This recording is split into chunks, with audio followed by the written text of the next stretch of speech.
అందరికీ నమస్కారం. గత వారం రోజుల నుంచి మనమంతా చూస్తూ ఉంటే మన రాష్ట్రంలో అమ్మఒడి, తల్లికి వందనం, అమ్మఒడి, తల్లికి వందనం. సో మేము ఆ ప్రభుత్వంలో వాళ్ళు ఇంత ఆనందం పూశారు, కాదు మేము 2 మూతలు ఎక్కువ పెట్టి ఆనందం పూసాం అంటే ఇంత పెద్ద వాడకూడదు. కానీ అంటే ఇది ఒక పెద్ద గొప్ప పథకాలు అయినట్లు దీనికి తాలూకు ప్రచారం, దీనికి మళ్ళీ ఛార్జింగ్ ఇస్తటం, దీని తాలూకా మొన్న నేను లోకేష్ బాబు కూడా అక్కడ చూశాను. ముఖ్యంగా ఈ పథకానికి ముఖ్యంగా చెప్పాలంటే తల్లికి వందనం అనే పథకానికి 1,50,000 కోట్ల నిధులు ఖర్చు పెడుతున్నారంట, అప్పులు తెచ్చి. సో ఇక్కడ మన పాతూరులో ఒక సామెత ఉంటుంది, ఏంటంటే ఒక వ్యక్తిని లేదా సన్నకారు రైతు భూమి లాగేయాలంటే ముందు ఆ మోతుబరి రైతు ఏం చేస్తాడంటే దానికి నిత్యం లోన్ ఇస్తానే ఉంటాడు. సో లోన్ ఇస్తానే ఉంటాడు, ఎంకరేజ్ చేస్తానే ఉంటాడు. అతనికి పాపం తెలియక ఆ లోన్ తెచ్చుకొని ఆ పొలం తాకట్లు పెట్టుకొని ఒక ఫైన్ మార్నింగ్ ఆ పొలం అంతా కూడా మోతుబరి రైతుకి ఇచ్చే పరిస్థితి ఉంటుంది. కేంద్ర ప్రభుత్వం ఆంధ్రప్రదేశ్ను అడుక్కునేలా చేయడానికి, ఆంధ్రప్రదేశ్ నిత్యం వాళ్ళ కంట్రోల్లో ఉండేలా చేయడానికి వాళ్ళు ఇష్టం వచ్చినట్టు లోన్లు ఇచ్చే పరిస్థితి ఉంది. గత ప్రభుత్వానికి అదే చేశారు, ఈ ప్రభుత్వానికి అదే చేసినట్టు బడ్జెట్లోనే 1,50,000 కోట్ల అప్పులు ఇచ్చే పరిస్థితి. అంటే మన ఎఫ్ఆర్బి లిమిట్ 50,000 కోట్లు కూడా దాటిన పరిస్థితి.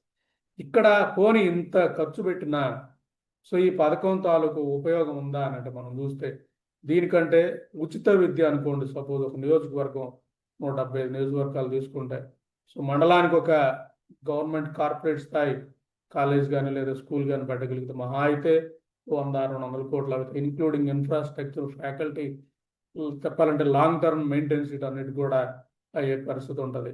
సో ఈ మొత్తం కలిపి కూడా 17,500 లేదా ఒక 20,000 కోట్లు లేదా పోతే ఒక 50,000 కోట్లు అవుతుంది 5 ఏళ్ళు. అంటే శాశ్వతంగా ఉచిత విద్య కాన్సెప్ట్ వచ్చే పరిస్థితి ఉంటుంది. సో ఉచిత విద్య వస్తే ఏంటి, ప్రైవేట్ విద్య ఏంటి అనేది మనం ఒకసారి కానీ చూస్తే ఈ ప్రైవేట్ విద్య దీని తాలూకు మనం చూసుకుంటే ఇప్పుడు వీళ్ళు ఇచ్చే అమ్మఒడి పథకం 15,000.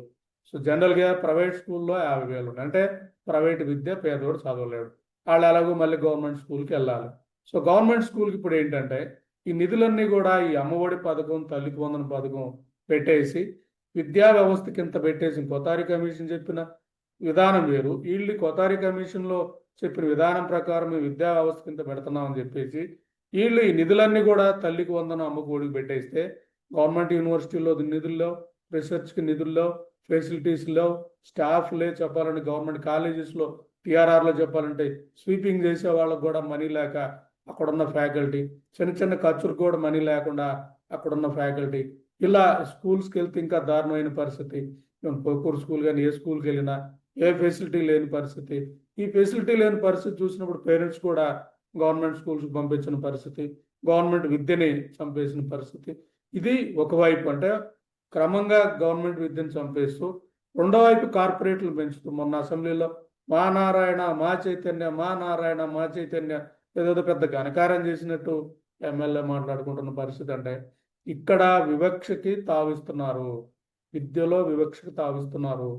ఒక ఎమ్మెల్యే ఎంపీ కొడుకు పెద్ద పెద్ద ఢిల్లీ పబ్లిక్ స్కూల్లో హై స్టాండర్డ్స్, ఇంటర్నేషనల్ స్టాండర్డ్ చదువుతాడు, లేదా ఒక చిన్న మధ్యతరగతి అవ్వవాళ్ళు అలాంటి చార్డాకు ఉన్నాడు కానీ ఇట్లాంటి వాళ్ళు ఒక ₹1,00,000 దాంట్లో చదివించే పరిస్థితి, లేదా మధ్యతరగతి వాళ్ళ 50,000. అంటే వివక్ష. అంటే నా కొడుకు ఎంపీ కొడుకు, నేను ఎంపీ నా కొడుకు అయితే మా వాళ్ళంతా ఇక్కడ ఉండాలి. సో అలాగే నేను చార్డాకు ఉండే లాయర్ అయితే మా వాళ్ళంతా ఇక్కడ, లేదా మధ్యతరగతి వీళ్ళంతా ఇక్కడ, పేదవాడైతే కింద ఎక్కడో ఉండాలంటే నువ్వే వివక్ష నేర్పిస్తున్నావు, యువతకు నువ్వే నేర్పిస్తున్నావు. అంటే భవిష్యత్ తరాలకు నువ్వే ఇత్తనం వేసేస్తున్నావు. అంటే మీనింగ్ ఏంటంటే ఇది ప్రైవేట్ విద్యలో సో మీరు ఎంచుకున్న పరమార్థం. వీళ్ళందరూ ఒక దిక్కే చదువుకుంటే సో పోటీలో వస్తారు కాబట్టి డిస్క్రిమినేషన్ చదివించే విధానం చూసేసి రేపు ఐఏఎస్, ఐపీఎస్ ఏదైనా సో ఢిల్లీ పబ్లిక్ స్కూల్లో చదివినతను, హై స్టాండర్డ్ చదివినతను సో వాళ్ళతో పల్లెటూరులో చదివే పేదోడు పోటీ పడాలి. వీళ్ళకి ఎలాగో పోటీ పడితే రాదు కాబట్టి అంటే సో పందెపు కోళ్ళలో ఒక కోడికి పిస్తా పెట్టి ఇంకో కోడికి నూకలు పెట్టి వీళ్ళిద్దరిని పందెం పెట్టేసి ఎలాగో పిస్తా పెట్టిన కోడి కొట్టేస్తుంది. ఈ నూకలు పెట్టిన కోడికి మళ్ళీ నెపం ఏంటంటే రిజర్వేషన్ ఉంది కదా వాళ్ళకి ఏంటి అన్నట్టు. ఇది ఏంటంటే ఒక కుట్ర కోణం కనపడతా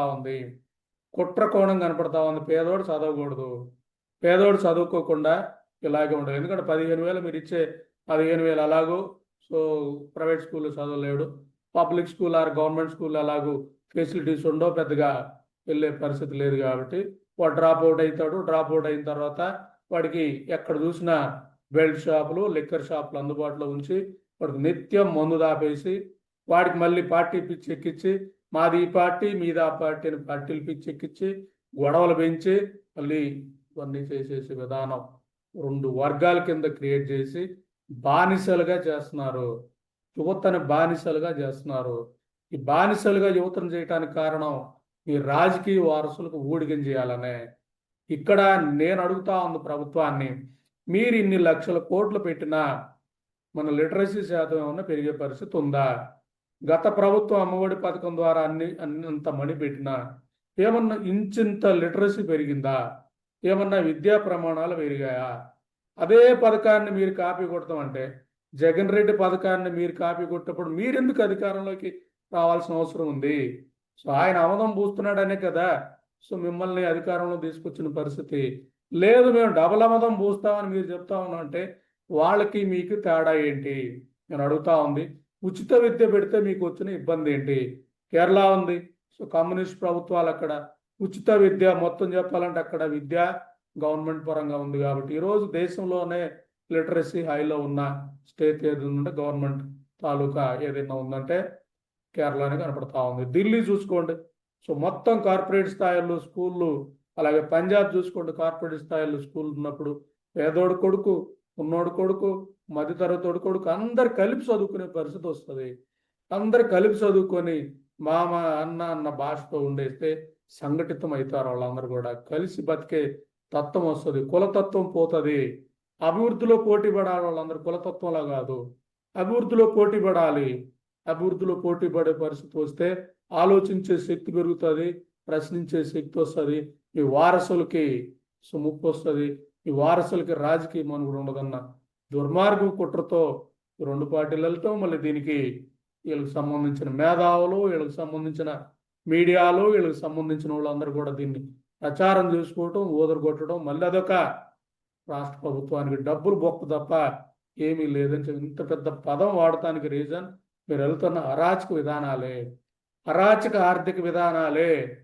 గత ప్రభుత్వం 12 లక్షల కోట్ల అప్పు చేస్తే దాని మీద వడ్డే మన రాష్ట్ర ఆదాయానికి సరిపడే పరిస్థితులలో మీరు ఒక పథకానికి 1,50,000 కోట్లు పెడతాము మొత్తం ఓవర్ పీరియడ్ ఆఫ్ 5 years అంటే ఇంతకంటే దుర్మార్గమే ఉంది. సో వాళ్ళు 50,000 తెస్తేనే ఆర్థిక అరాచకం, ఆర్టికల్ 360 పెట్టాలని మాట్లాడిన మేము ఈరోజు మీరు 1,50,000 కోట్ల అప్పు డైరెక్ట్గా బడ్జెట్లో పెట్టి తెచ్చి పంచేస్తా ఉంటే, నిరుపయోగ పథకాలకు పంచేస్తా ఉంటే సో చూస్తూ ఊరుకోలేకనే ఇంతలా మాట్లాడాల్సి వస్తుంది. కాబట్టి ఇప్పటికైనా దీని మీద రాష్ట్రంలో చర్చ జరగాలి.